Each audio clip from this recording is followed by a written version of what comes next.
dread because the very first two times I taught here, both times my internet pooped out halfway through the introductory meditation. So I always want to give the warning. I live rurally, and sometimes we have power outages. And if we have a power outage and I disappear, I will try to come back as quickly as possible. But and it looks like we've got, let's see, maybe 7 or 8 people. And have any of you come to any of my talks before on this site? Yeah, Brett has. Okay, and Laura has. Okay. Okay, well, nice to meet some new people. How I'm envisioning today could go is that I will introduce myself a little bit, uh, probably ask a few questions of you so I know something about you all. And then I like to start with meditation just to get the mind settled and clear. And then we'll go into the talk. And I'm envisioning this talk as being quite interactive. I don't think a lecture format will do as well as a little bit more back and forth. So I'm hoping that you all will be open to sharing your perspectives and your experiences with me. Um, As Laura mentioned, I'm a prison chaplain in Canada. I've been working mostly full time for 12 years. I've worked at every security level and men and women's institutions. And that has been a crucible in which my Dharma practice and Dharma understanding has been deeply forged, deeply influenced. Prison has taken what I thought was the Dharma I knew and really tempered it and improved it for me so that I can say if I ever do whatever I achieve in this lifetime will be so much because I work in the prisons. It's just been such a powerful dynamic. But it's also shown me ways in which I really did not read the Dhamma text accurately or with enough understanding. And so today I'm going to be sharing some stories from prison and using them to sort of highlight some of the thoughts and development of my understanding of uh, particular kinds of radical acceptance and what it feels like and what it's like. I am from a Theravadan background, and that's primarily what I work in. So I know that the meditation I'll lead will be maybe a little different than you're used to. Um, yeah. And so my first question is anybody else here experienced with prison work of any kind or have connections to prison that you're bringing with you? Yeah, Brett, okay. So most everyone know, it sounds like. And uh, I'm curious if the prison work is interesting or the idea of radical acceptance is more interesting, or if you're just here. So, who was here about prison? Because you find that super interesting. Couple people. Okay. And radical acceptance, is that what got anyone's interest? Okay. Okay. So, a little bit more on that. Okay. Great. Great. That's probably all I have to start us off with. Do you all feel ready to sit together for a few minutes? Yeah. Okay. Now, I like to take a few deep breaths before I practice. You're welcome to join me in just giving a big stretch, filling up your lungs.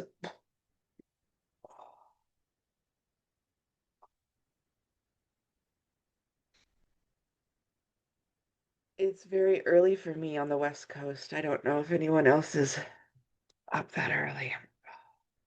Great. I also had a teacher advise me to use a somatic trigger before I meditate. So this is my trigger before I meditate. I always wash my face and wash my hair like that. And the idea is that's supposed to help me train my nervous system that meditation is coming because that's the thing I do right before I meditate. So you're welcome to follow along with any instructions I offer. You're welcome to do your own practice. We'll sit for about 15 minutes. So I invite you just to make yourself comfortable, upright, and allow either your eyes to close or to mostly close, whatever is your habit, whatever is your technique.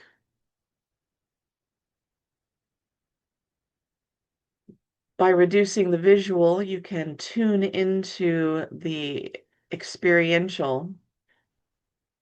So I invite us all to sit and experience how it feels to be in the body this morning, how it feels to be seated or resting in whatever position you're in. Let your breath guide your attention into your body. Follow the airflow into your physical form and spread your attention through your body, just like your blood flow spreads the breath. Try to feel the overall posture that you're in, as well as the details of your head on your head and neck balancing on your spine and your rib cage.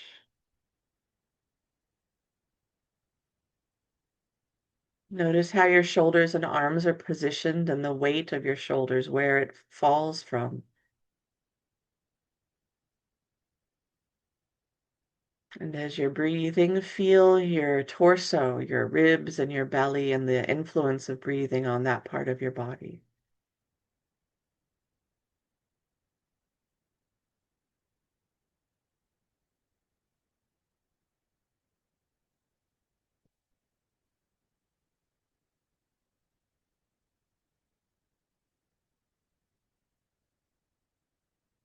And then let your attention take in your lower body's posture, how you're sitting, the bend at your hips and knees and ankles.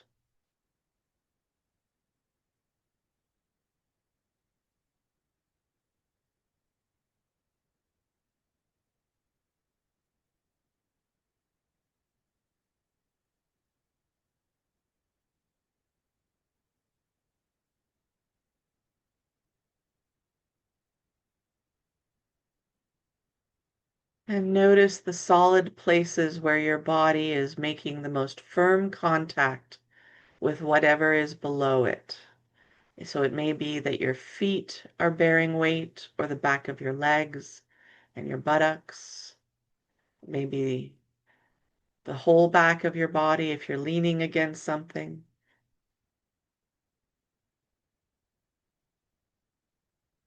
But I invite you to mentally make a connection with the feelings of pressure that come from gravity.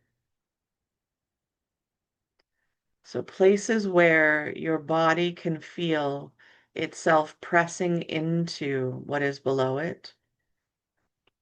Put your mind there for a few breaths and let yourself absorb the taste of solid pressure from gravity, your connection to the earth.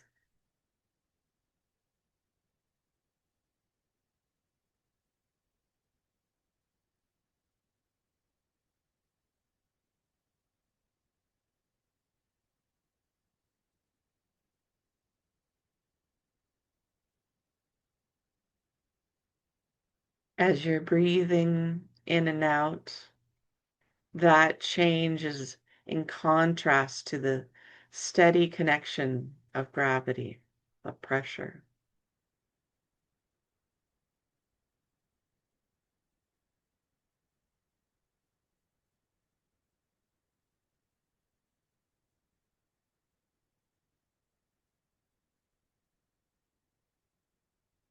By keeping your attention in the present and in your body, things become much more simple in some ways. There's your heartbeat and your breathing back and forth, in and out.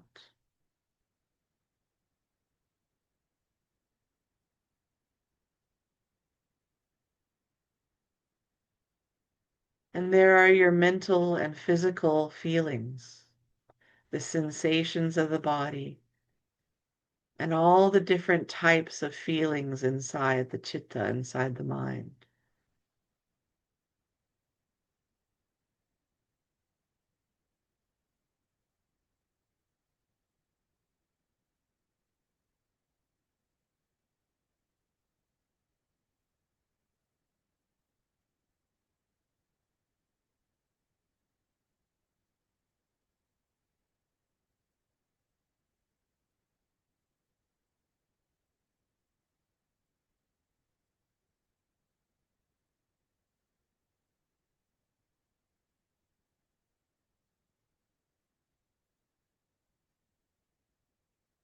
The Buddha taught that everything we need towards our own awakening, we will find somewhere in the length of our body, from the top of our head to the soles of our feet. That everything we need to fully awaken can be known just by knowing ourselves on this simple level. Living awareness in the present, experiencing the physical and psychological.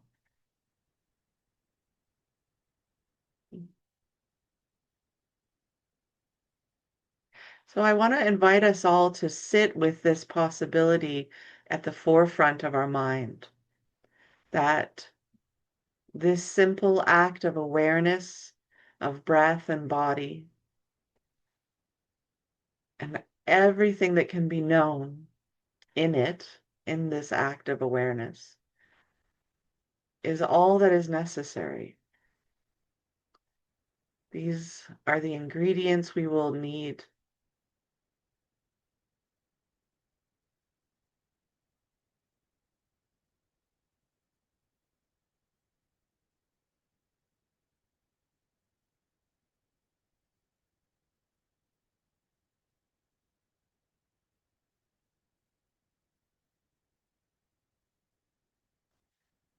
I'd like to invite your mind to open up to the possibility of richness, that everything you need for awakening you have is a kind of wealth, that nothing is lacking. You are not without.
The process of breathing in and out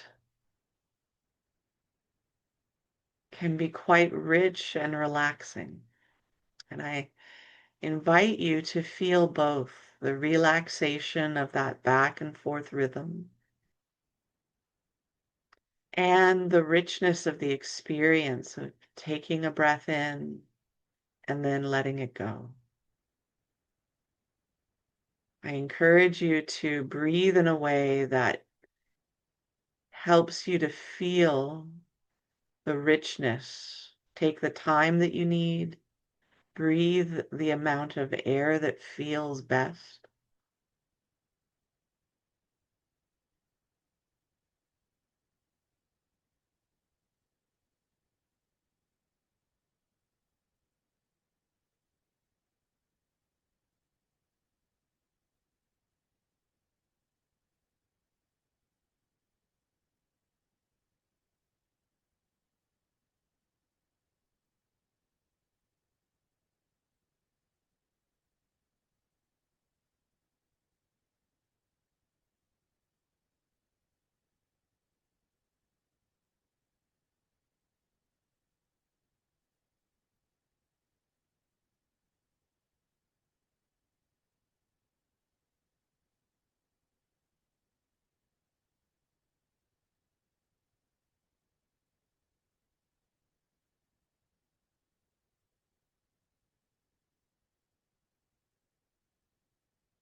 The Buddha also taught that a warm, friendly feeling should fill the body while we meditate.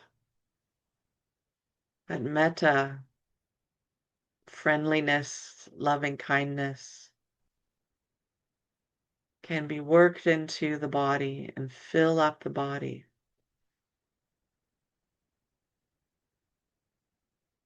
So I invite you to allow that to be, that a friendly feeling begin to be felt. And if you're not sure what is going to be a good way to do that, I can recommend for those who've ever had a cat or a dog who's slept on you to invite that memory to show you a taste of warmth and friendliness. To have an animal or even a child sleep on us is a particularly evocative experience for many. To feel open, accepting warmth that starts from memory but can be grown in the present as a living emotional sensation.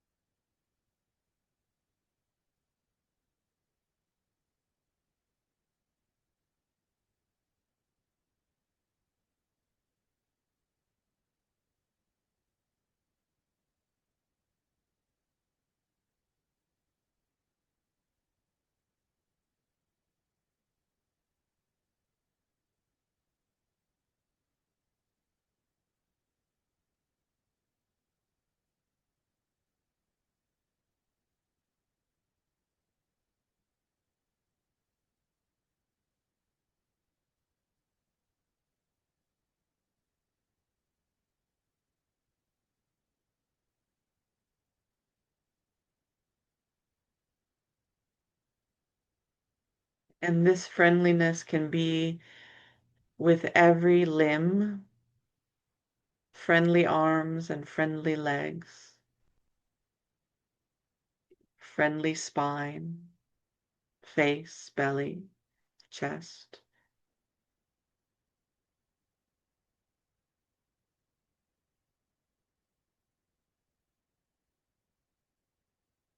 Tuning the experience of being in our bodies towards something warm and open and accepting.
Again, move your attention down through your body to the places that feel the most intense feelings of pressure, connection to whatever is supporting you from below.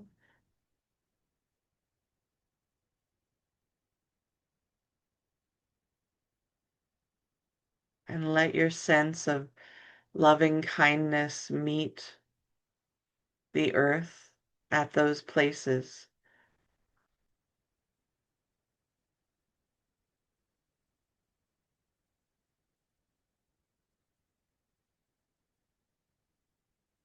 And slowly move your attention up your body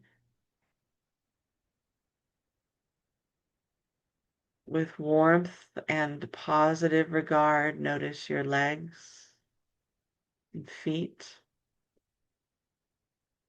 your hips and pelvis, your belly and back. Warmth and acceptance throughout your arms and hands, your neck and face and head.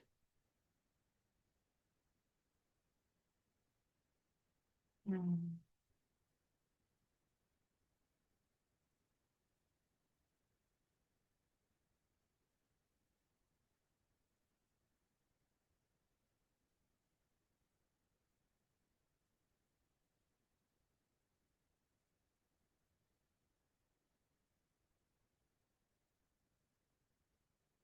And I'll close our practice this morning with a song, the Vandana, which sings homage to the Buddha. Namo tassa bhagavato arahato samma sambuddhassa. Namo tassa bhagavato arahato samma sambuddhassa. Namo tassa bhagavato arahato samma sambuddhassa. And then we can begin to transition out of our practice. Let your mind know that you will be shifting gears. And then as it arises naturally, let your body start to move in small ways and your eyes open.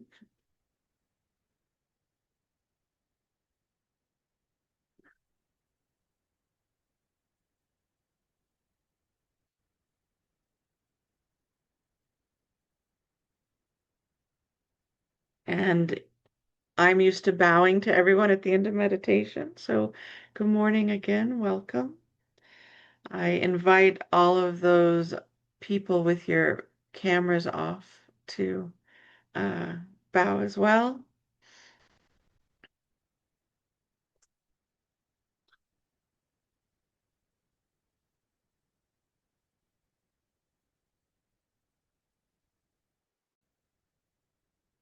Okay.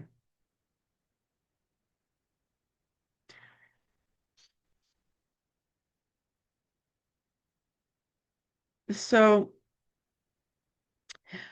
one of the decisions I made about this talk was that I was going to share some prison stories. And these are not always comfortable. And I don't know any of you. So I don't know any of your backgrounds and whether anything I share will resonate with anything in your background or your story. Um, so I just want to invite you all to know two things. You are welcome to tell me, please don't talk about this anymore. I can accept that as a fine guidance. Um, and you're also welcome to ask more if you are yourself going through something that you're trying to work with that feels relevant. You're welcome to ask to hear more. I know that sometimes when I give talks about work, people arrive who maybe have loved ones in prison or who have been victims of crime. And or perpetrators of crime, and that this is part of their own journey. So I want to make the space available for us to be honoring each other's sensitivities around all this. Mhm.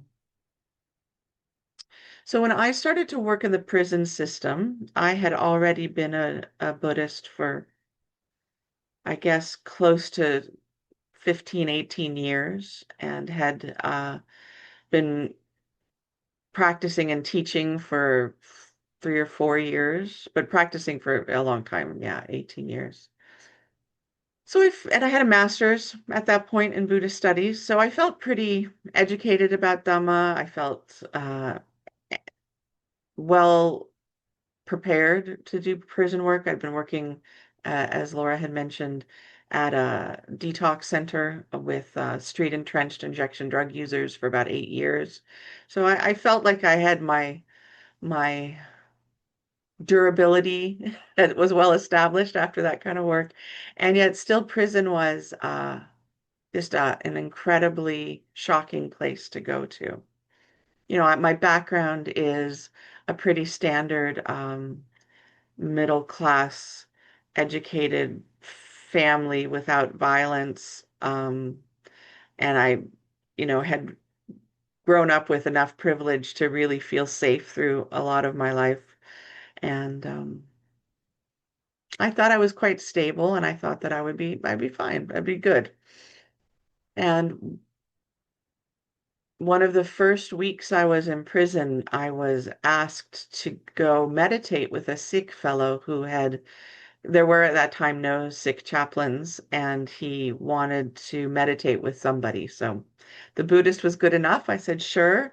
And not really knowing how it would affect me, I did a quick look at his file. I knew that I was at the maximum security prison.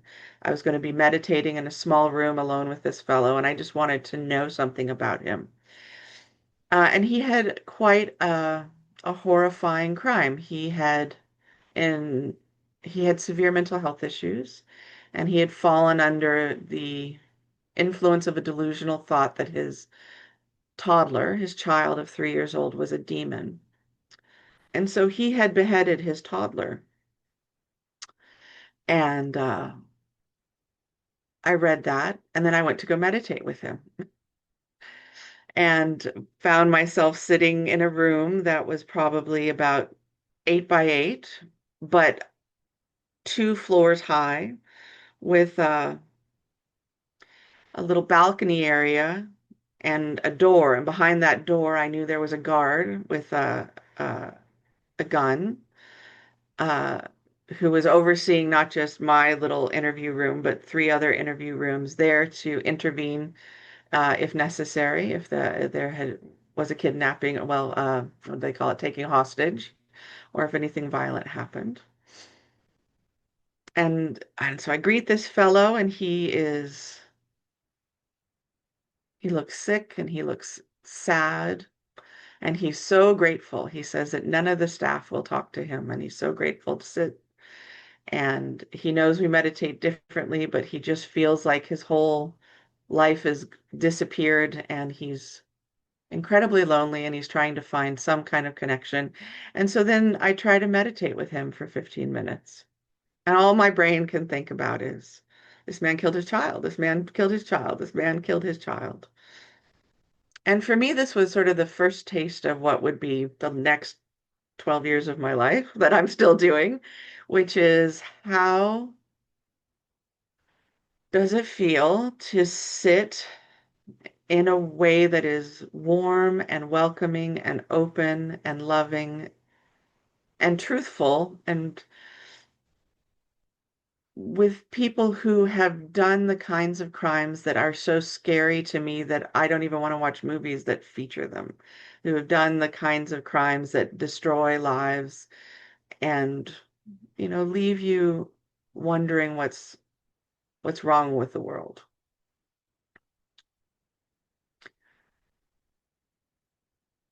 And in the process of learning how to feel that question, I bring my Dharma. I bring my Dharma with me all the time, and I try to figure out where's the clinging and craving in here. And and that is a little bit about what I want to talk about today, which is what is the way through really challenging connection when you are with things that are very, very hard to deal with. How do you stay open? And then from there, um, why do we run away so much? And how is running away still part of our practice, even if we've got decades and decades of Buddhist practice under our belt?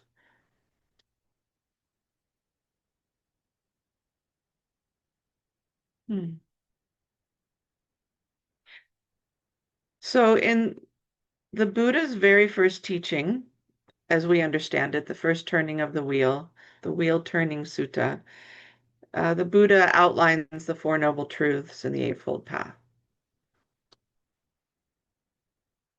And this is a well-known sutta, a really well-known sutta. It's one of the suttas that people, and I use sutta here because it's Pali, and in Pali the word for sutra is sutta, and that's one of the ways that I've been trained to differentiate talking about Pali texts from Sanskrit texts. So if you're curious why the words I use might be slightly different, it's because I'm using Pali words instead of Sanskrit words. And that's just a habit, but I can always provide the Sanskrit too. But in that sutta, and so that sutta I was saying is very popular. It's one of the suttas that's chanted regularly in my lineage, considered to be something that is both protective of the mind, but also really establishes the Dhamma in someone's mind. And that's because the Buddha is teaching to his friends. So just in case you all don't know the Pali Suttas well, the Buddha was in the forest practicing as an ascetic. He had a few buddies. They were the hardcore crew. They were like the really keener forest yogis. And he was the most intense out of all of them, and everyone looked up to him.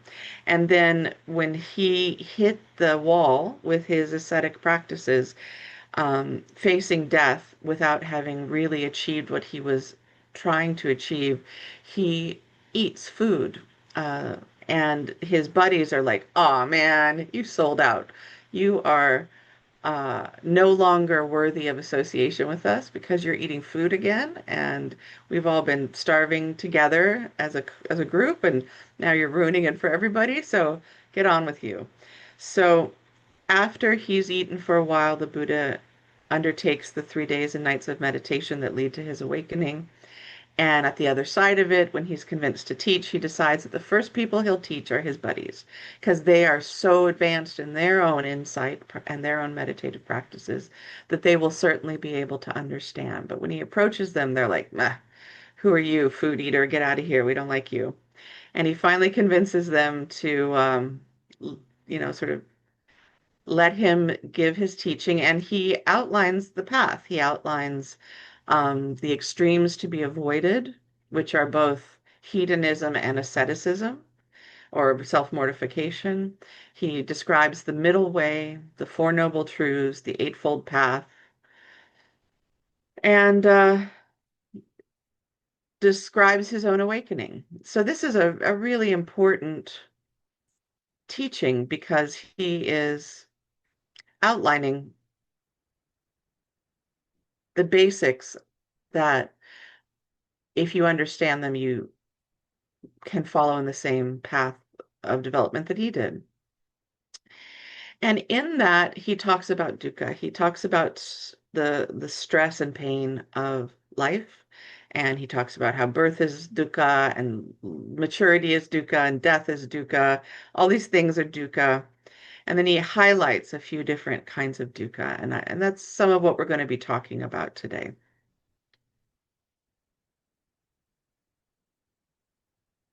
Let me do a quick check-in. Anybody have anything land so far they want to comment on or ask questions about? No?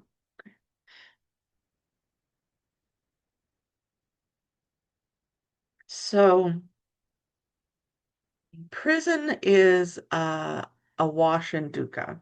Prison is uh, different than detox centers. Detox centers are also a wash and dukkha, but detox centers have staff who really want to help you. At least that was my experience where I worked, kind staff and a lot of hope.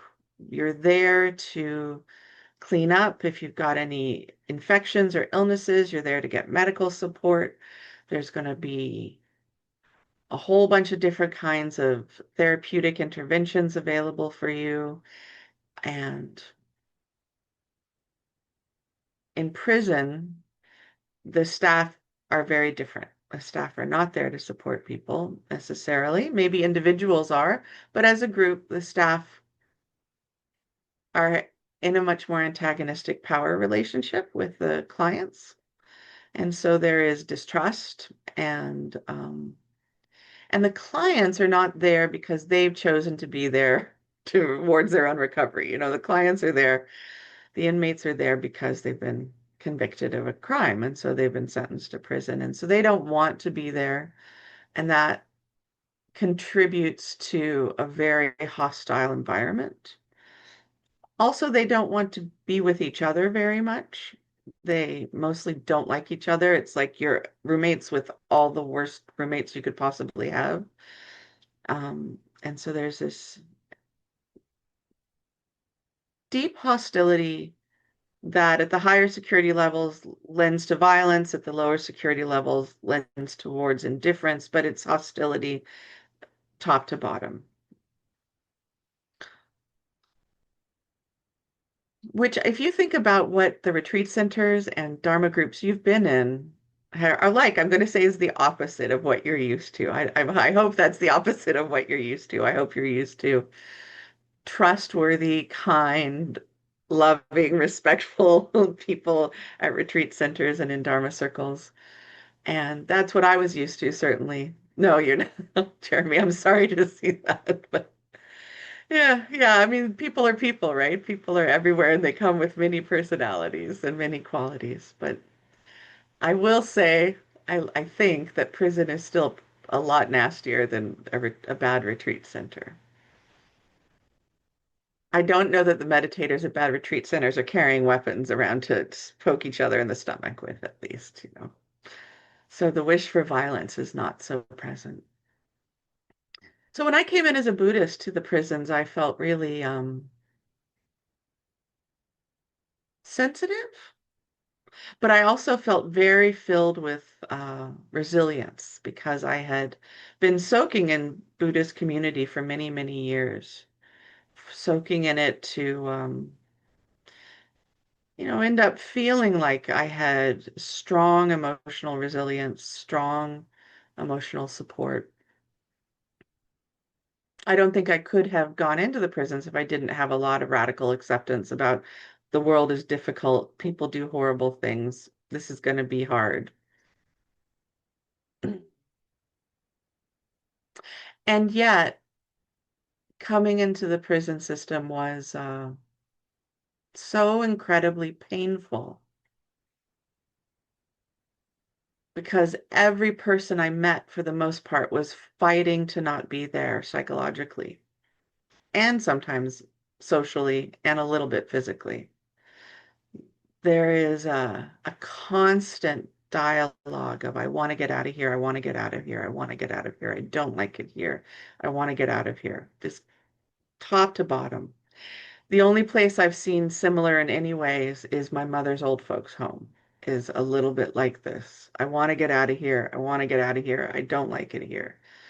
But that is maybe a tenth of the intensity of what I see in prison. Um, and so through the years, as I've worked there, I have found that all that resilience has faded. And then after all that resilience faded came the heartbreak. And the heartbreak of prison for me was, I'll say, 5 to 6 years of intense, intense disillusionment and intense grief and to the point of existential crisis. And then on the other side, all that is left for me now is Dhamma, which is fine because Dhamma's great.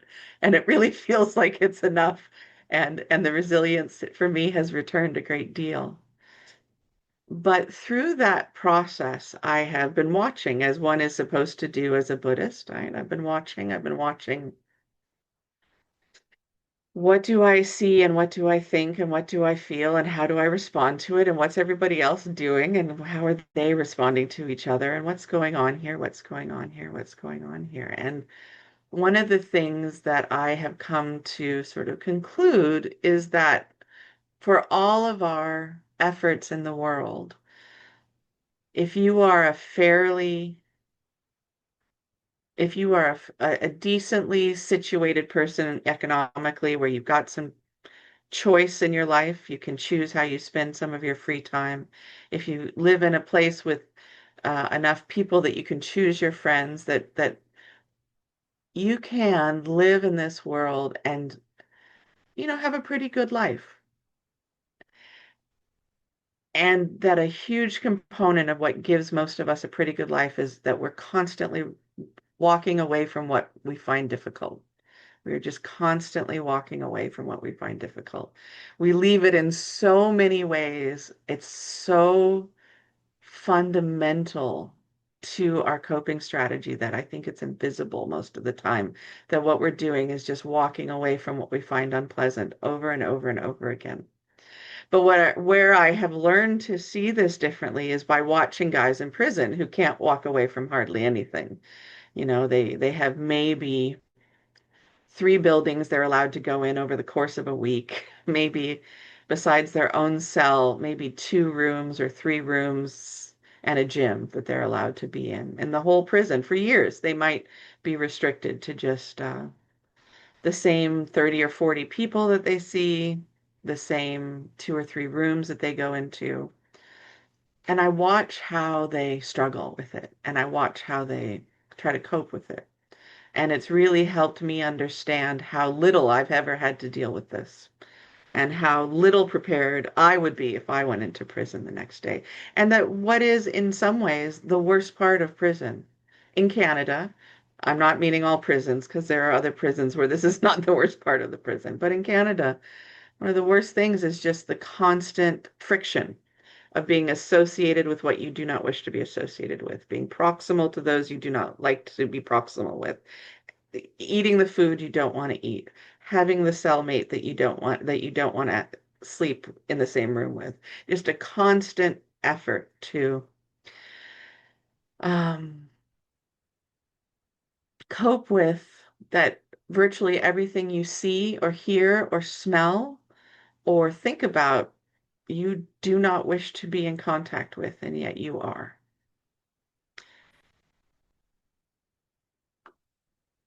And this is an experience that makes people suicidal, that makes people emotionally shut down. Very, very few coping skills for this kind of work. This kind of work meaning like I'm just coping with, I don't like anything about what I'm experiencing. But none of it is killing me. It's just this slow grind. This is, if I were to think about what is my society like, sort of, I'm saying my here, North American, and I'm mostly white, so I'll say sort of mainstream white society. A lot of it is about find all the things you like, find the people you like and make them your friends. Find the food you like and learn how to cook it and eat it. Find the job you like, find the place you live that you want to live in, that there's this encouragement to always be being led by one's Vedana, by one's feelings of pleasurable interest. Now, this isn't a term that I know is equally talked about in Theravada to other schools. We talk about it a lot in Theravada.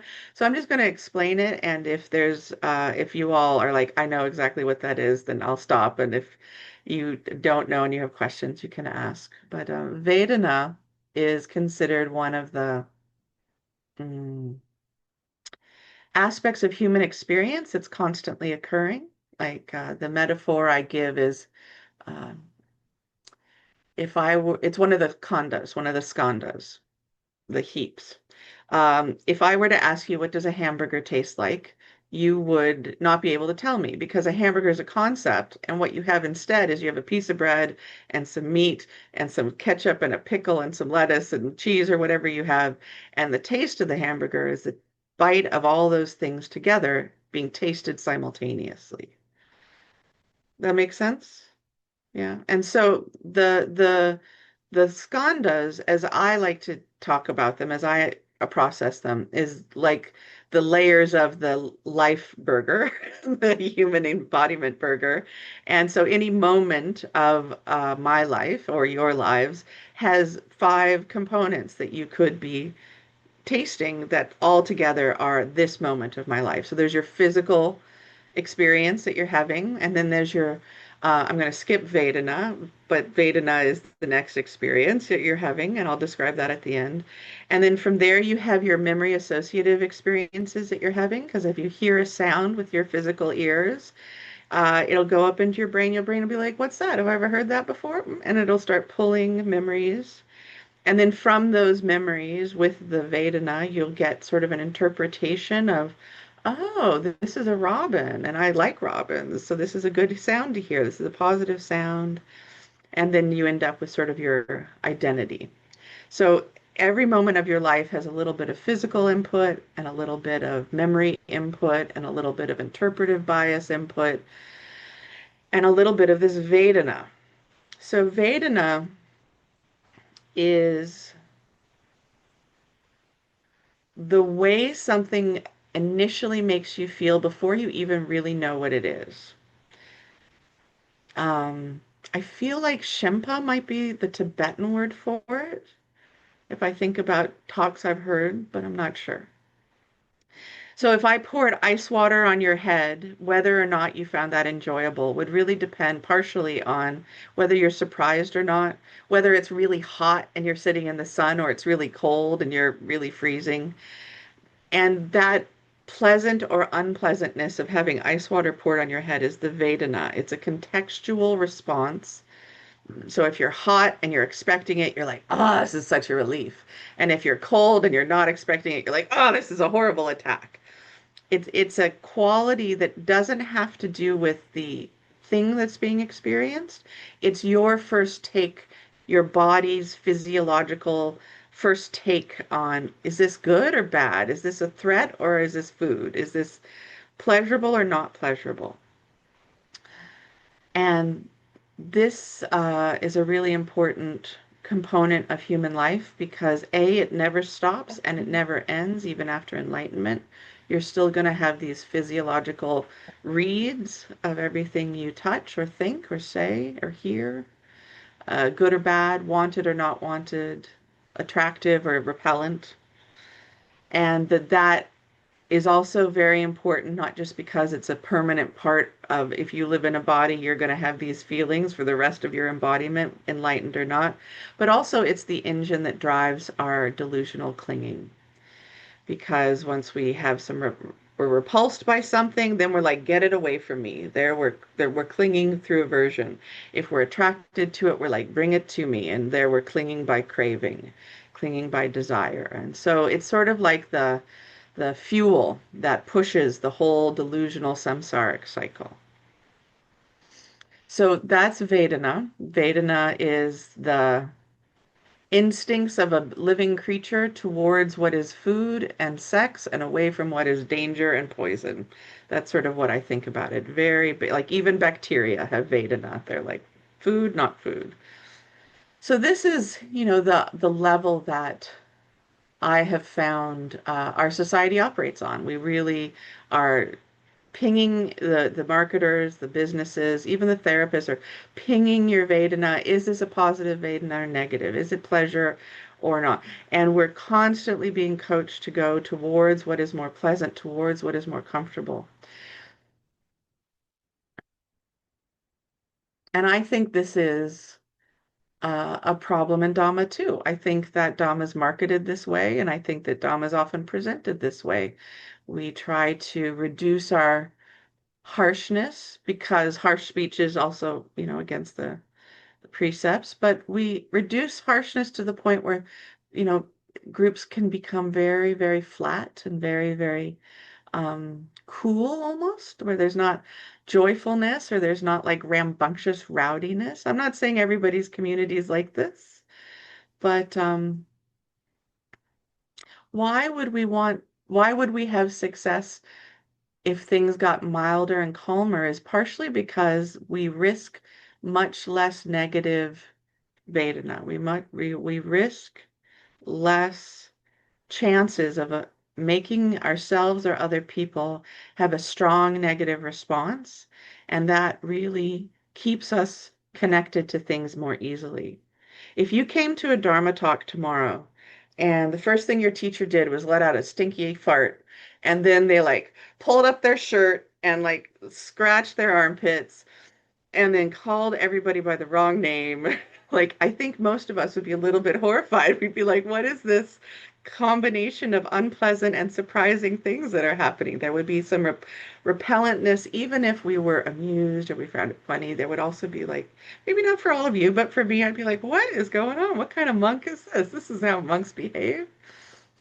And I think that what I've come to believe is that if we really are aiming for awakening, if we're really wanting for ourselves and our communities to move into this freedom of awakening of nibbana, as the Buddha, says, are the consequences of a good walk on the path, we really need to be looking much more at how do I live with what is unpleasant? How do I associate with what is unpleasant? How can I stand what is unpleasant? How can I stand people who are unpleasant? How can I enjoy even being in proximity to people that are unpleasant? And this, for me, is just so much more real after years in prison than it was ever real on the street. So I hope I haven't taken too much time to set the tone. The rest of my time, I'm sort of hoping to have discussion and do some exercises, but that was my wanting to create the container of thought and experience from which I'm going. How's it landing with everybody? Do any of you want to jump in with any, say a few things? Let me hear your voices. You can unmute yourself at any point, but I'm curious what you're thinking. Yeah, Brett, what's up? Can you hear me okay? Mm-hmm. Okay. Very well. My question, and it's not the most important question, but the concept of it reminds me of like David Foster Wallace had the book Infinite Jest, the kind of about this clinging to pleasure. But I also think, as someone who probably is guilty of this, of avoidance, of running, there's that time at, does everyone have a time maybe in the evening where it just all like an inescapability of the suffering? Like, can you really ru keep running? The futility of that. I Mm-hmm. just wonder if everyone eventually ha does face that, even in modern society. In your thought, I don't Mm-hmm. know how helpful that is, but um, that even those that are comfortable and privileged have those come Yes, face to face with this sure. Yeah, disillusionment, exhaustion. Absolutely. exhaustion. Everybody can Yeah. face this. Yeah. I mean, it would save a lot of energy to not run and choose to be in right relationship, I guess. Mm. But it feels like eventually Oh, you can't keep running. I mean, I think it's different kinds of energy. It's not like it's not going to take any energy to develop skills of tolerance and capacity for what is deeply unpleasant and unwelcome. Like that's going to also take energy. But part of, I think, the difference is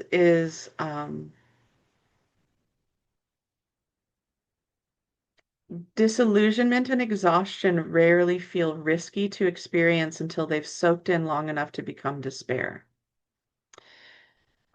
Where forced confinement, where you are unable to escape, builds up much faster. And so you can often skip right past disillusionment and go right into despair and then hatred and end up spending a huge amount of time in this other sort of side of like, or other face of maladaptive coping with what is unpleasant. I would say both despair and hatred are maladaptive coping for what is unpleasant. Yeah. I don't know if that relates too well, but yeah. Thank you, Brett. Anyone else? Jeremy, maybe I think you wanted to jump in.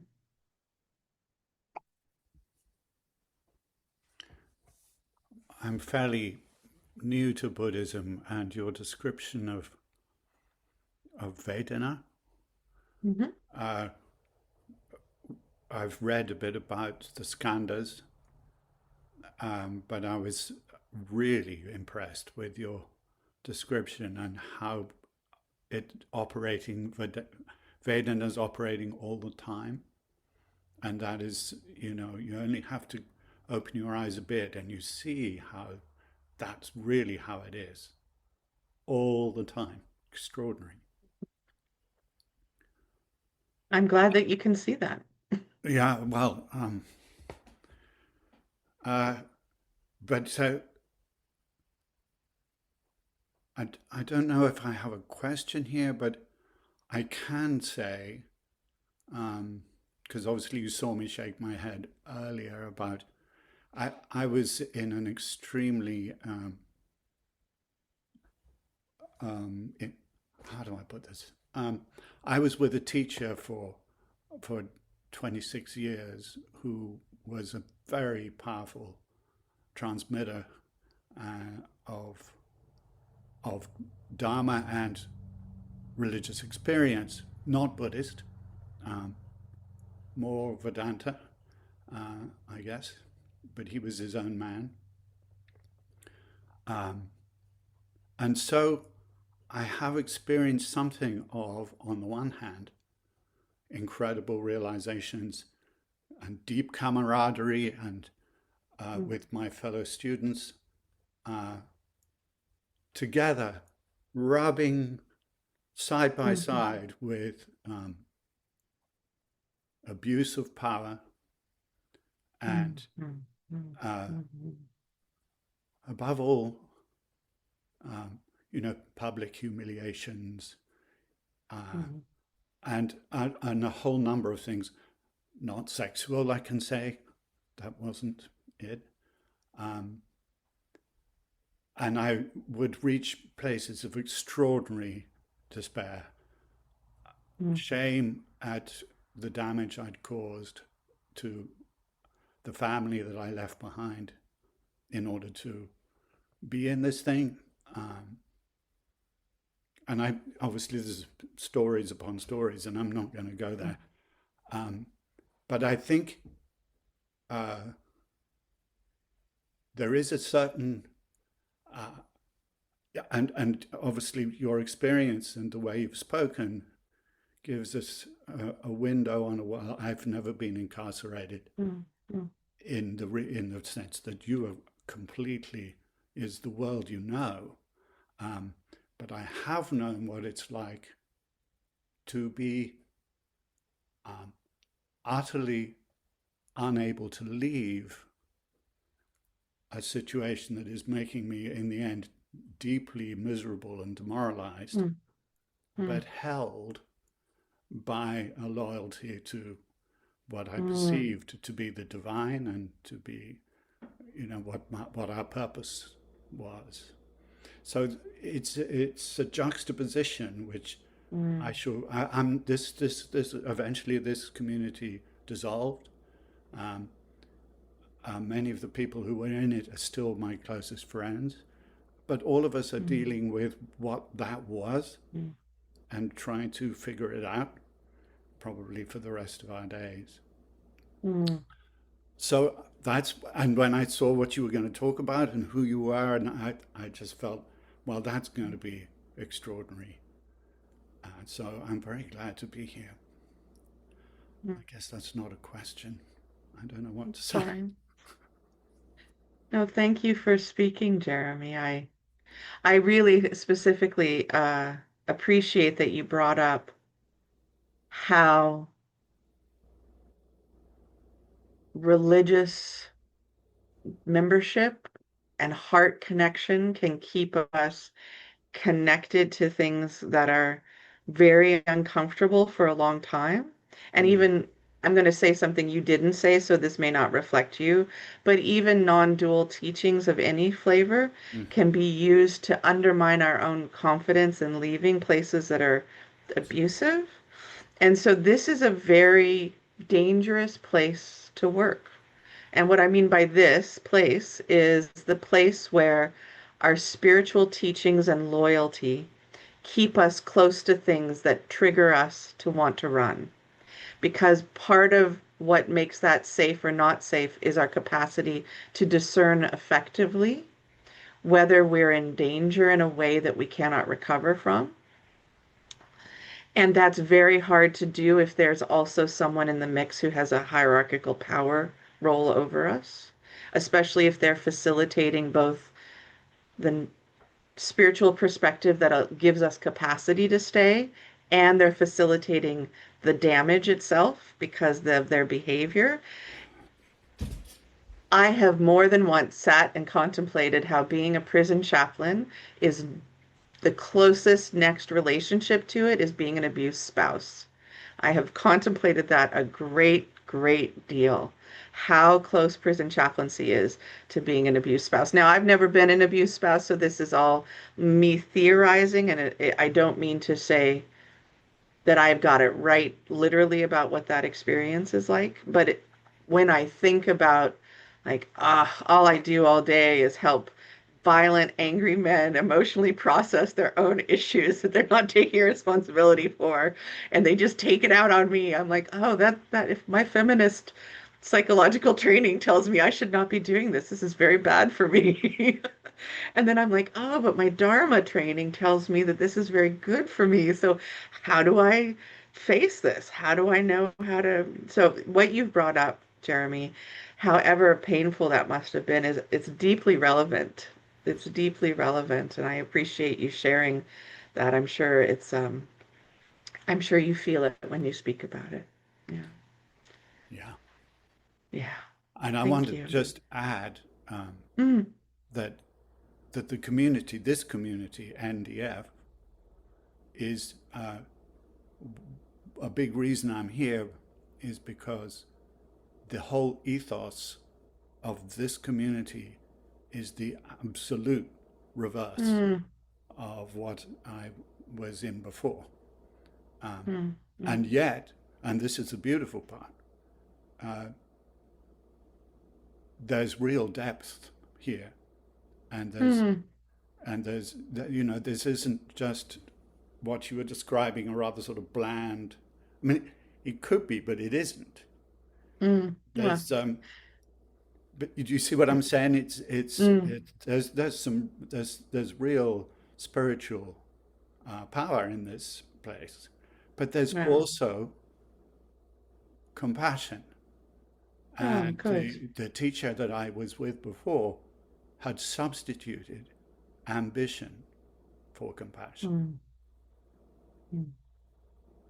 To give you some sense of I, it, when somebody was talking to this teacher at a public teaching, and she said, "But what about our inner child?" He said, "You should cut its throat." So, you know, which, and we all thought that was way cool, you know. But it gives you a small flavor mm, mm. of how he was operating. The harshness of his teaching. Yeah, Yeah. exactly. Yeah. Thank you, Jeremy. Thank you. All right, thank you. I've talked a long time, but I much appreciate all of this. All right, Elizabeth.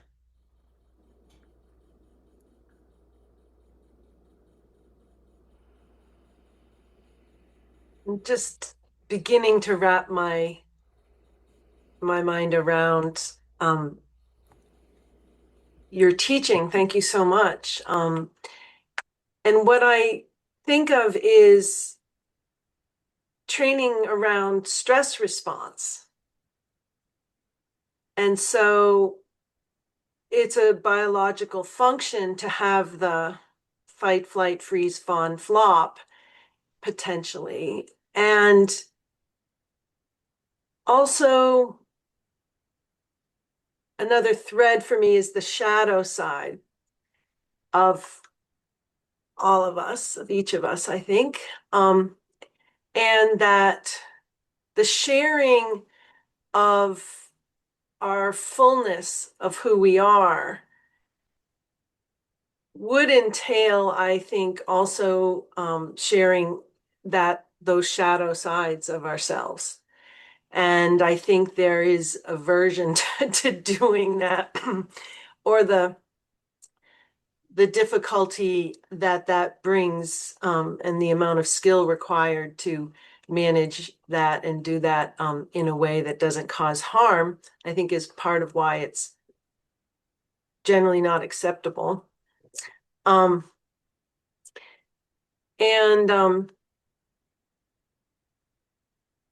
So it's, as I contemplate this, I see calling to find that balance point, that middle way, and in this endeavor as well,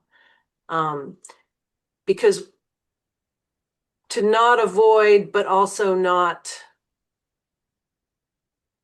impose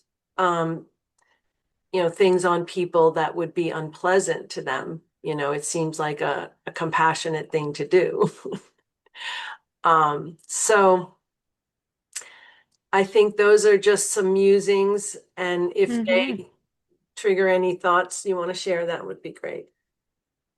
Yeah, you have named one of the big things on my list that we'll do some exercises, or do an exercise around, which is trying to understand, what does the word harm mean from a Dhammic perspective? What is harm versus what is unpleasant? That's a really important discernment that is very hard to articulate, but very important. So thank you for bringing that up. It'll be just a few minutes before I address it, but we'll get there soon. Hella, did you want to? Yes, thank you so much for your wonderful teaching and perspective. Deeply resonates. I just have a question, and it's a perspective that I have contemplated a lot myself, actually.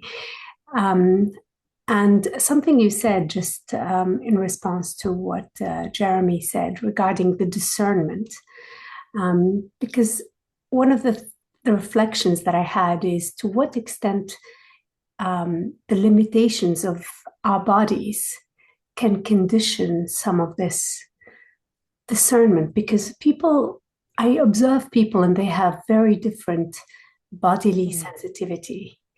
And it seems that the ability to weather, for lack of a better word, for the ability to tolerate and to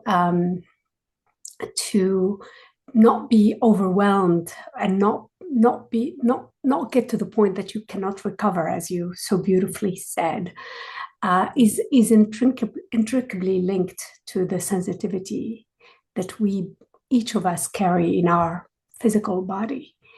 And I've contemplated this a lot. I don't have a particular response, but I know it's linked when I kind of deeply meditate on this. And I can see that there are situations that can be particularly harmful for people who are perhaps more sensitive, if we want to simplify things. And it's that sensitivity, the discernment with regards to that sensitivity that we each carry intrinsically, that I've come to respect a lot alongside my Dharma practice, in the sense that it's something to really honor and to understand and contemplate as much as we contemplate our true nature. So, yeah, would be interested to your thoughts about that discernment piece. Good questions. Thank you. Sensitivity. I think that will come up for me throughout all of this, but we might revisit that again. I'm gonna throw a couple words in the chat just because for me, these are all the concepts that are both coming up as you speak and had been on my list of things to touch on. I think that these are the important concepts in play in this discussion. I'm not, it's not an exhaustive list, but it's pretty close to what I can come up with as when we are discussing acceptance of everything, including what is unwelcome, what are the tools needed? What are the perspectives needed? What are the concepts in play?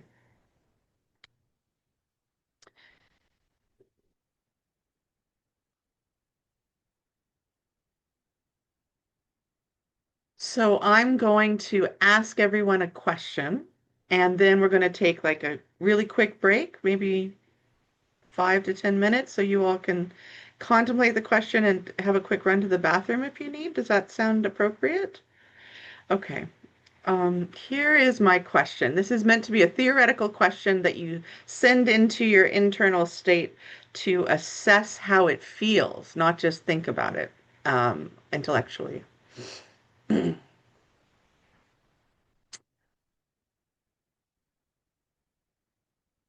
I'm going to pick something that I hope is not too loaded, but might be loaded for people. Let's imagine that there is a situation where for you to continue to meditate for the next 15 years, you will have to lose a whole bunch of weight. Now, I can see that not everyone is going to be able to lose a whole bunch of weight. Some of you look pretty thin, but let's say theoretically, you have reason number one, you have to lose a bunch of weight. You're diabetic and your blood sugars are out of control and you have like high cholesterol, so you're unhealthy and you have to lose a lot of weight to keep meditating because your body is so stressed that losing that weight is sort of a component that will give you life. How does that feel?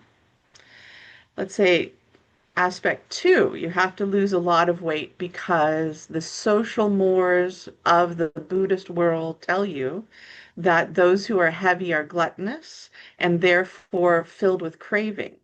And you perceive that everyone in your community very gently seems to, maybe not everyone, but a lot of them seem to have a certain feeling of like looking at you askance, as if you are, through your physical existence, expressing something inferior morally. And so there's a sense of internalized shame or doubt that is being induced by the group. And so you're like, oh, I got to lose some weight so I can fit in. Or three, your teacher is really poor and your community is very poor and you all have to eat together. And so everyone loses weight because there's not enough for anybody. So you have to lose weight for your health. You have to lose weight because you're being shamed. You have to lose weight because poverty is the rule of the community and therefore very minimal food. How do those all feel? And if this is not a good story for you because this is either something that you don't have any issue with or have so much issue that it's very painful, I'm sorry. You can maybe try to imagine, but I'm curious if you can feel the difference in your reactions between self-disciplines or self-restraints that come from internal, external, or from shame. Yeah? So that's what I want you to chew on for a couple minutes over the break. No real break for you guys. You still have to think. And then let's say we come back by 8:30? Is that too long or is that good? 8:30? Good? Okay. Laura will maybe be able to time this, Yes. maybe not. Yeah, I'll yeah. still be here. I'll put a slide up. Okay, great. Okay. Thank you. Mhm. I'll see you on a couple minutes.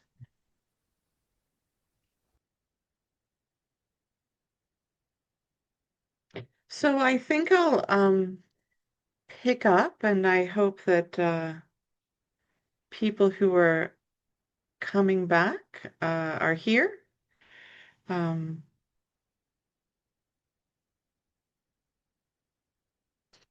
so let's see, where are we? I have talked about Vedana. I have talked about discomfort, running away, learning to cope. And then I gave you a question to contemplate, which was uh, related to trying to sense how different contexts might have influence on your mind when you were faced with needing to do something or having a need for something. Now, I'm not going to go into asking everyone what the details are of what you thought, because we don't have the time for that. But did anyone clearly feel that you would have a very different emotional, psychological response to the different contexts that I gave for losing weight? Could you sense that you would have a very different response? Yeah.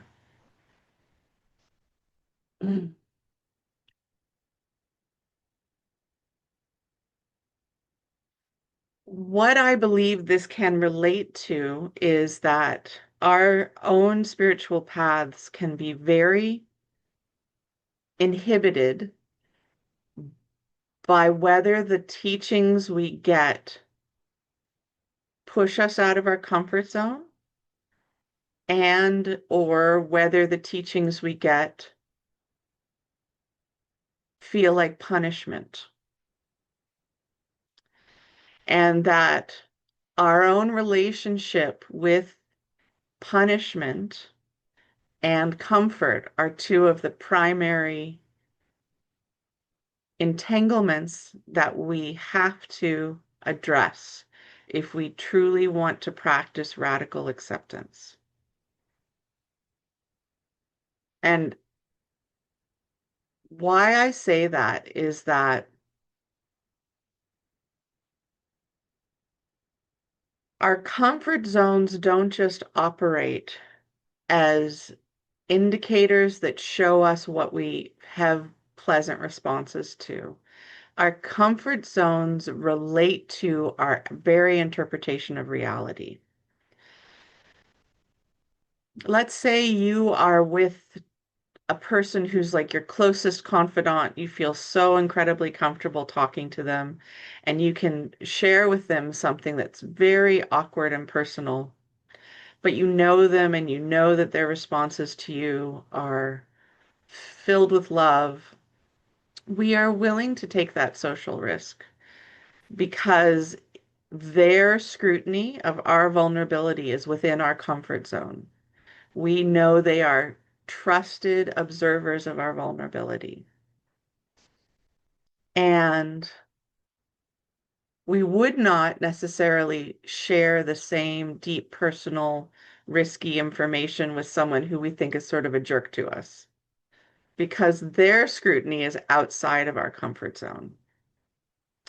And this feels the same as in a felt sense of like, would this be comfortable or uncomfortable, as say, or feels very similar to if you had two restaurants to pick from and one of them had like a failing grade for hygiene on the door and one of them had a AAA grade hygiene. You guys are Americans, you know how they have those in some American cities, like the grade that you get. Is that an American thing or a Canadian thing? I don't remember. I've lived in both countries, but um, I think if you go into a restaurant, you think it's dirty, and you go into a restaurant, you think it looks clean, you have a very different response. And that why they're on the continuum with each other is because the disgust response is a survival response. The disgust response keeps us from eating rotten food. And the disgust response relates to aversive Vedana in a very direct way. If we have a sense of something is unpalatable, it will be bad, we feel a no. That is like a negative Vedana. We feel a no inside us. Don't do that. Don't eat it. Don't stick it in your mouth. And we have the same sort of kind of feeling with negative people sometimes. We don't want to share with them or let them see us. So how do we tell the difference between a feeling that's telling us don't eat the food that will make you sick and a feeling that's telling us don't be vulnerable. This person might tease you. And how do we tell the difference between them is question A, and question B is being teased or held with disrespect in our vulnerability the same as harm? So negative Vedana, comfort zone, risk of harm are in a grouping together when we're dealing with this kind of topic. Negative Vedana and our comfort zone and our risk of harm have to be evaluated together, I think. Not at all times, not in a way that they are like forced to be, but they are all aspects of trying to understand when my body tells me no, should I listen to it? It's really important. When my body tells me no, should I listen to it?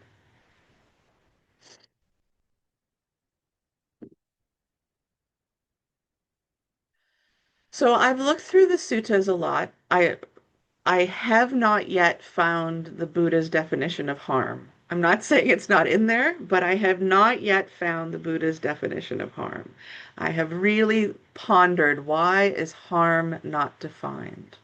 And is hurt and the same as harm? And how would the Dhamma frame harm? But the closest I've come to getting what I guess I would say is a good answer out of Dhamma is in the part of the Eightfold Path of right livelihood. Which livelihood choices are forbidden? Jobs that kill, so being a poisoner or an assassin or being working in a slaughterhouse, are forbidden jobs because killing is not allowed. That is harm. Okay, so that's done. Not being a purveyor of alcoholic substances, not selling drink, not selling sex. Those are considered harmful because they reduce people's inhibitions for the drugs, leading them to risking doing harm to others, or they manipulate people's desires. So if you look at what is being harmed, anytime you are trying to kill what is alive, that's like no. And anytime you are taking people's natural vulnerability and manipulating them with it to your own benefit, so exploiting others' vulnerabilities for your benefit is harm. And that includes like lying to people, but also like flattery and inhibiting people's capacity to see things clearly is harm.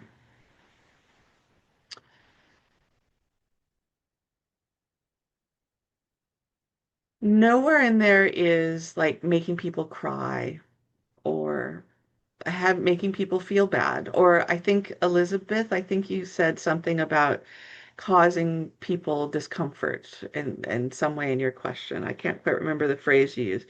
Yeah, and I'm going to put forward that that is not harm. Making people uncomfortable is not harm. Making people awkward, influencing people to have to do work that, none of that is harm in a general sense. But it can be that we are so reactive to what is uncomfortable that harm ends up being done in our own reactivity because we inhibit ourselves from, well, we manipulate ourselves based on our feelings.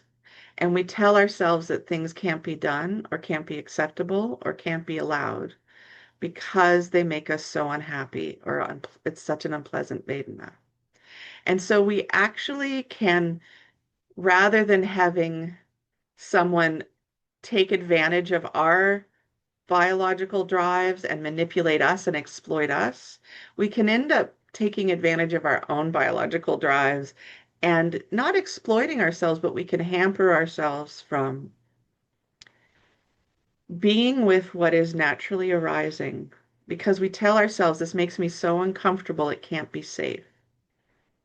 And so therefore I can't handle it. And so I'm going to leave. And that is a very challenging place to work because how do you assess your capacity if you are willing to ask yourself to handle things that your instincts tell you you can't handle? Like, how do you assess your capacity accurately? And that's a real question. That's not a rhetorical question. And like, encourage you to ask yourself this question frequently. How can I truly assess my capacity for what I can handle? What do I mean by handling things? What's my threshold for saying I am successfully coping? What is my threshold for believing that I'm going through is doing me harm?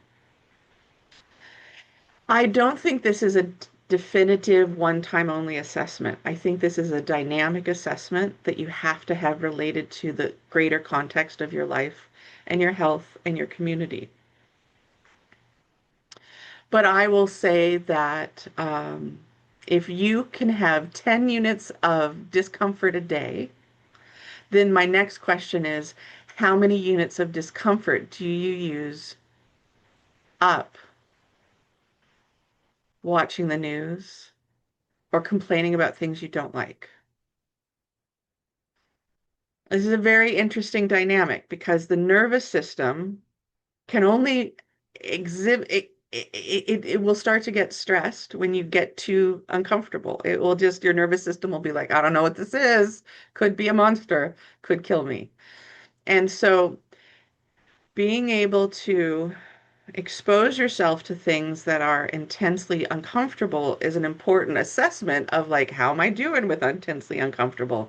But it also will use up your capacity over time because you will just keep amping yourself up all day. Like drinking a whole bunch of coffee will sort of build up.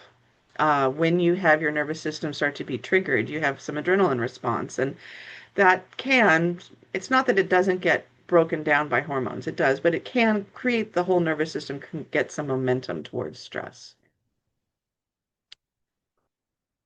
So alongside asking yourself the question and investigating, how do I relate to extreme discomfort? When do I know discomfort equals harm? You have sort of a third question, which is, how do I restore stability?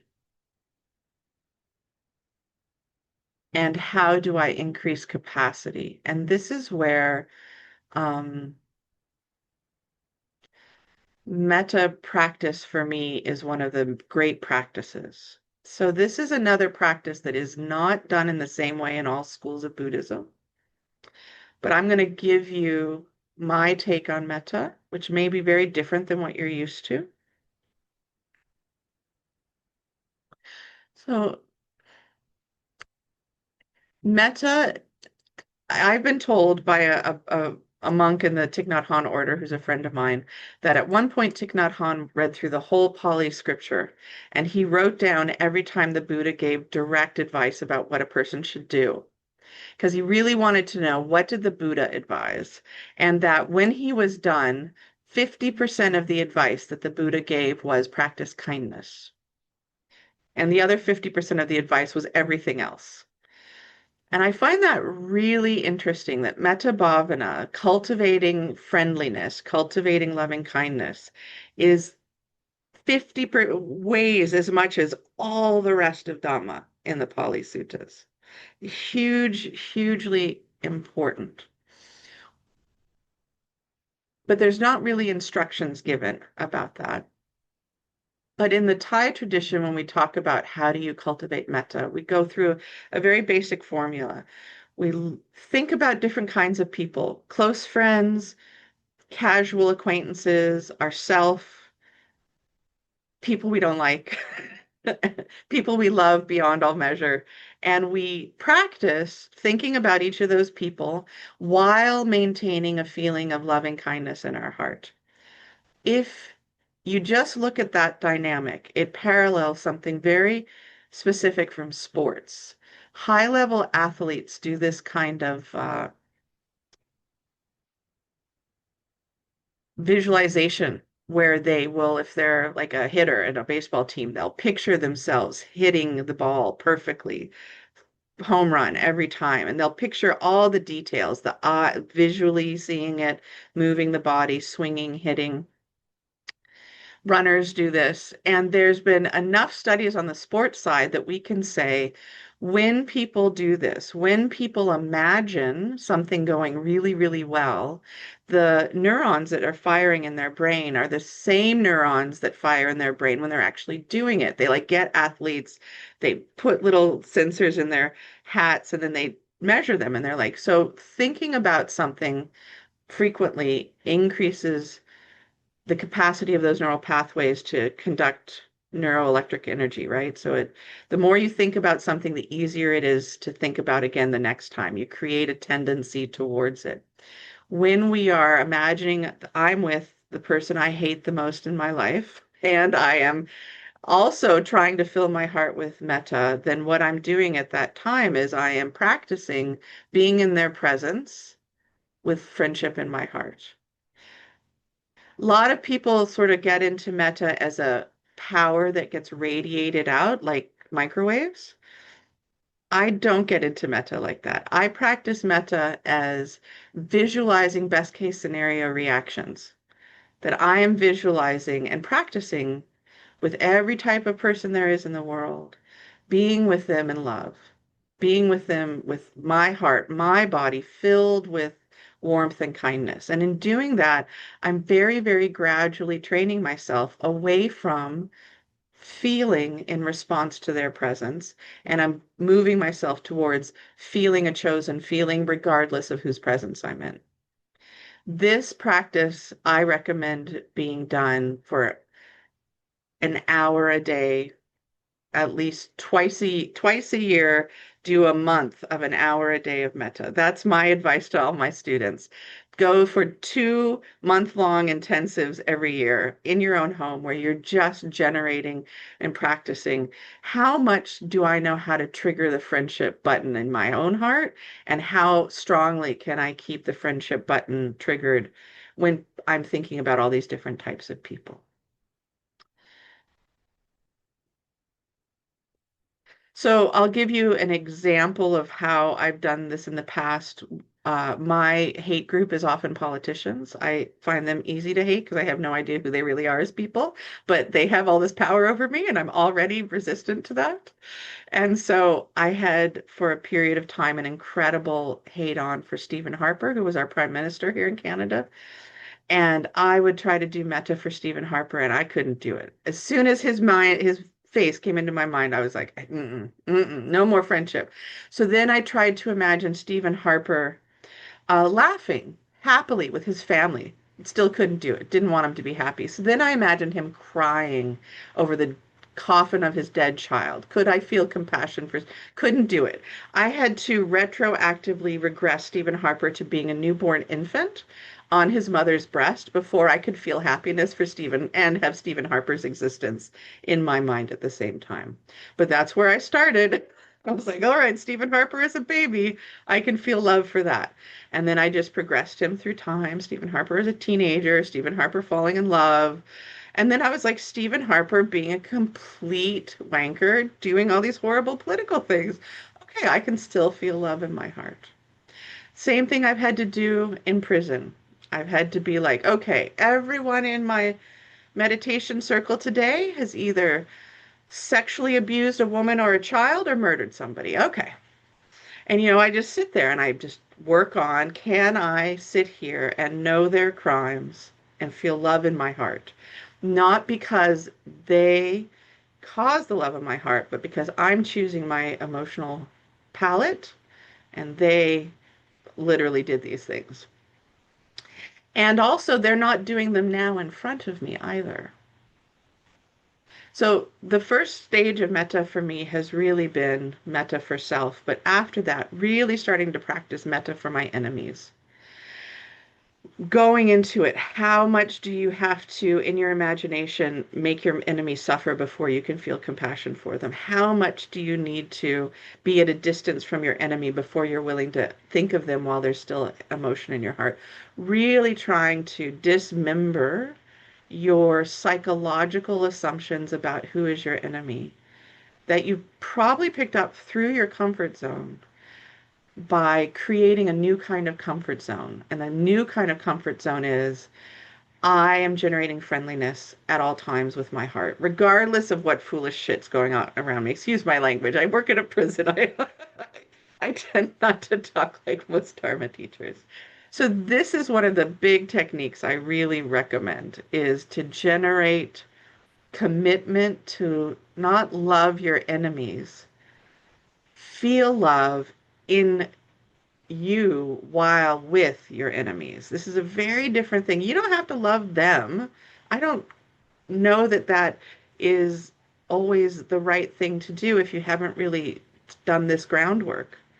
But can you just have a loving presence and imagine them with you? And I would encourage you to go for it at the level you can handle. And if you think the people I hate the most. So this was my experience as a prison chaplain. I was raised by a woman who was very paranoid about child kidnapping and rape. And so I was constantly being exposed to men are this, child molesters are this, men are this, child molesters are this. You're in danger as my child. And so when I started to work on metta with the guys in prison, all my childhood safety training came up. And I started to think about what if I loved child molesters? What if I could feel love in their presence? What if I could feel love in the presence of serial rapists? What does that mean? How at risk am I? And the answer was not at all. I am at 0% at risk because it is that feeling of love actually helps ground me and anchor me and gives me more discernment over what are they feeling, whereas my own aversion makes me not even look at them. Having my body suffused with friendship allows me to watch them and be like, oh yeah, you're still doing tons of manipulative gaslighting to try and get people to do what you want. Okay, okay, I see that. And I don't resent it because my job was not to come here and react to you. Because this is what we tend to do. We tend to lean into our comfort zone as our discernment rather than our discernment as our discernment. And your comfort zone is not your discernment necessarily, although it will be a component of it. It's also just your nervous system telling you about your agitation level, and that could be influenced by lots of things.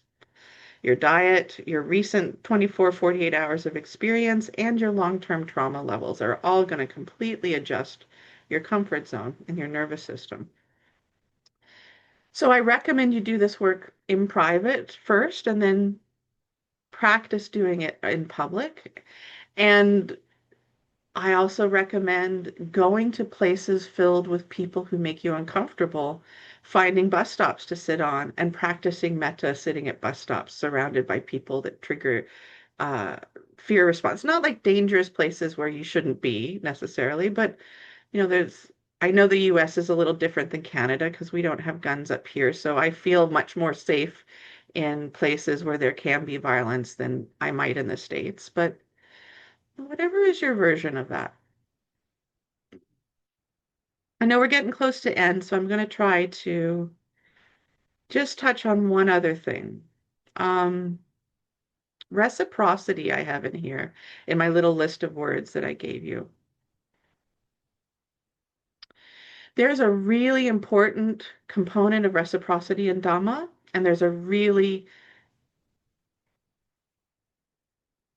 near enemy, which is entitlement. So what is the reciprocity in Dhamma? This is again coming from the Pali, but the Buddha says over and over again, never forget that you are a human being and you are a living human being and life feeds on life. The cost of my life is other lives. And he talks about this in interesting places in the suttas, that the cost of a human life is other living creatures have to die.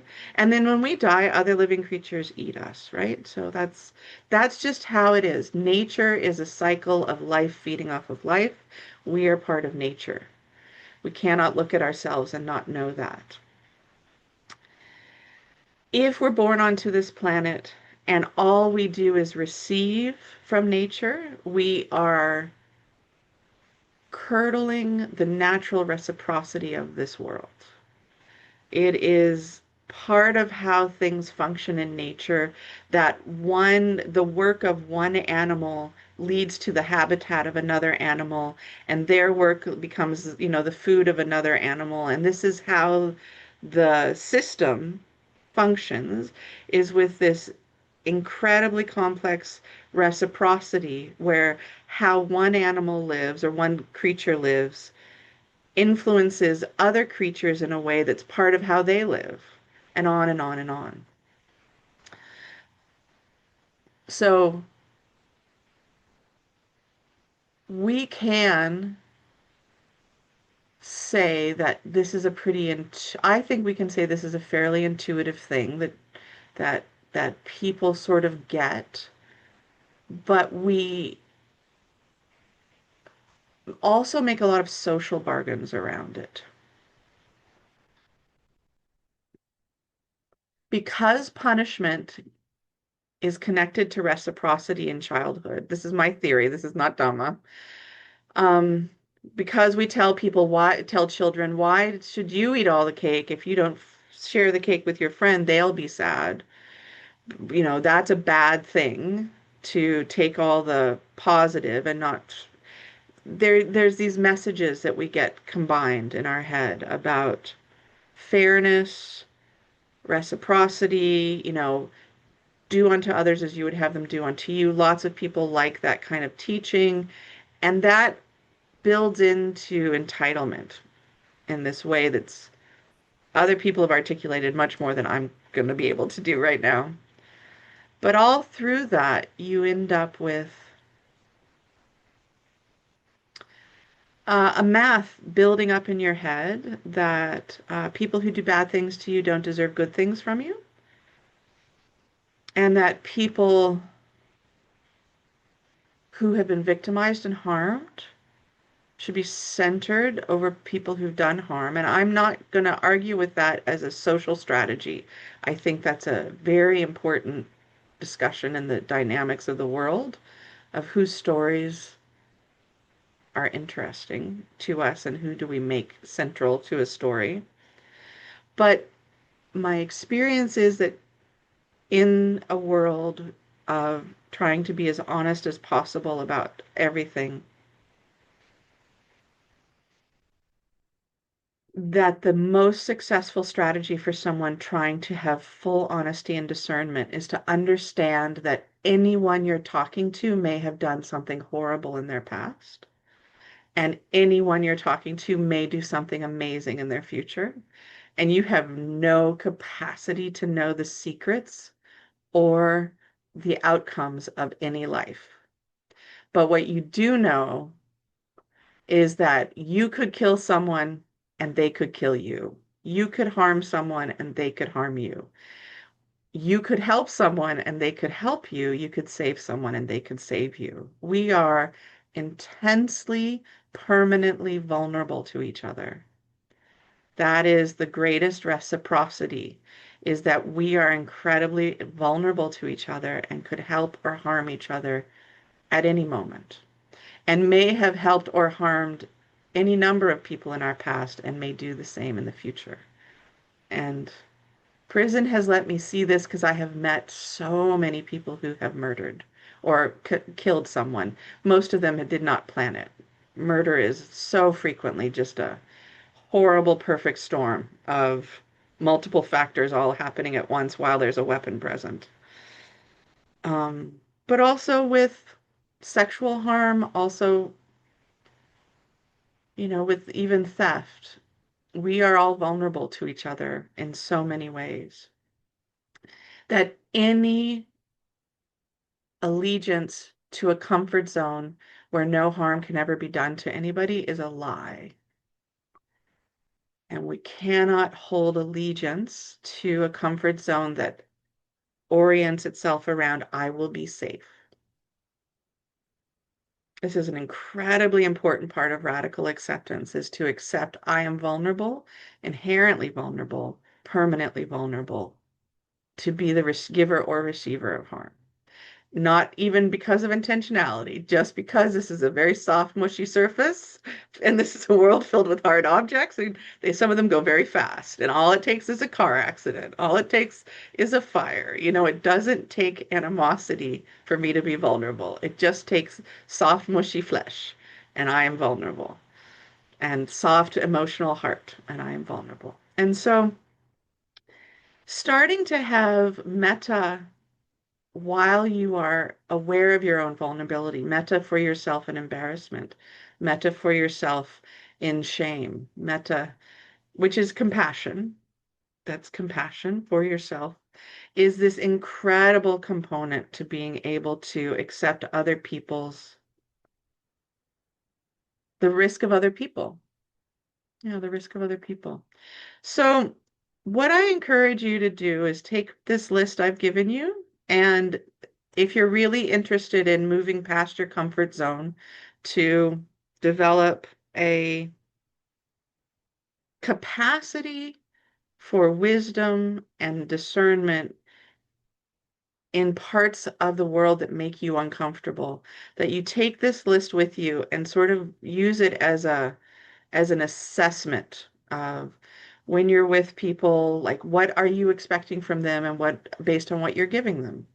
And when you are serving others, what are you expecting from them and basis of what you're giving them? And when you are worried about harm, do you think about you could harm them as much as you? And when you're dealing with your vulnerability, can you tell whether it's a comfort zone issue or an actual harm? And again, what is harm? Is harm something about me that's alive is being killed? Something about my instincts is being manipulated so that I can be exploited?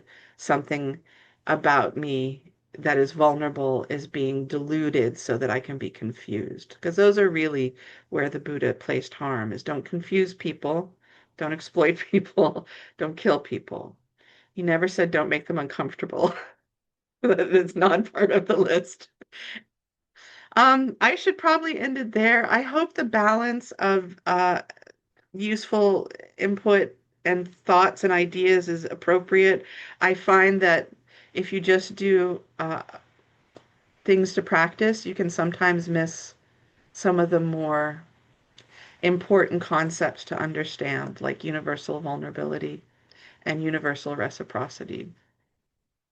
But I know the time is short. It's 9:02, so I should stop. Laura, is it possible for those who wish to stay for questions to stay after? Sure, Or yeah. just I just am putting the link in the okay. chat because if you wish to give dana and practice generosity by offering money specifically, you can click on the link and there's a drop down for donating for the event specifically and for the teacher specifically. We're so grateful for your teaching, Sabaya. Thank you. Thank you. And yeah, people, I can leave the meeting open if you want to chat. Do you want to do a closing prayer? We had talked about, I think, that you Oh, could. Yeah. That good? So here I have the bodhicitta dedication prayer, the wisdom, compassion, dedication prayer. And we can just say it in English. May the pure, brilliant sun of bodhicitta dawn in each and every heart and mind. dispelling the darkness of darkness suffering, and confusion, confusion, unstoppably, unstoppably until all are fully illumined and awakened.